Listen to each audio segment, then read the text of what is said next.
और अब जिक्र ज़िमनी इलेक्शन का। पंजाब असम्बली के हल्का PP 52 समड़ियाल में ज़िमनी इंतखाब के सिलसिले में पोलिंग जारी है। स्टेशन पर इतवार की छुट्टी के बावजूद गर्मी की वजह से वोटर्स की तादाद कम नजर आ रही है।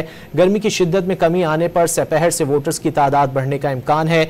मजीद जानेंगे डॉन न्यूज़ के नुमाइंदे इमरान सादिक से। इमरान, बताइएगा, टर्न आउट कम देखा जा रहा है?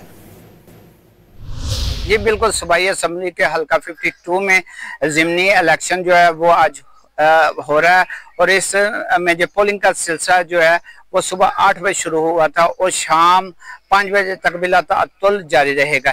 इस हल्का में हिना अरशद वड़ाई जो है मुस्लिम लीग नून की तरफ से उम्मीदवार हैं, जबकि पाकिस्तान तहरीक इंसाफ के हमायत याफ्ता जो फाहर गुमन है वो मैदान में उतरे हैं और इसके साथ पाकिस्तान पीपल पार्टी के उम्मीदवार जो हैं रहेल कामरान वो भी जो है हिस्सा ले रहे हैं।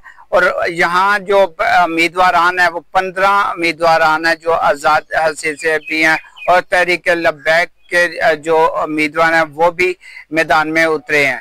और अभी जो वोटर्स हैं वो कम तादाद में आ रहे हैं क्योंकि गर्मी की शिद्दत भी है और साथ इतवार की छुट्टी भी है और ये सिलसिला जो है ना वोटरों के टर्न आउट जो बेहतर होगा वो 2 बजे के बाद बेहतर होगा। जी, ज़िमनी इंतखाब में आउटकम देखा जा रहा है। इमरान सादिक हमें अपडेट कर रहे थे, बहुत शुक्रिया।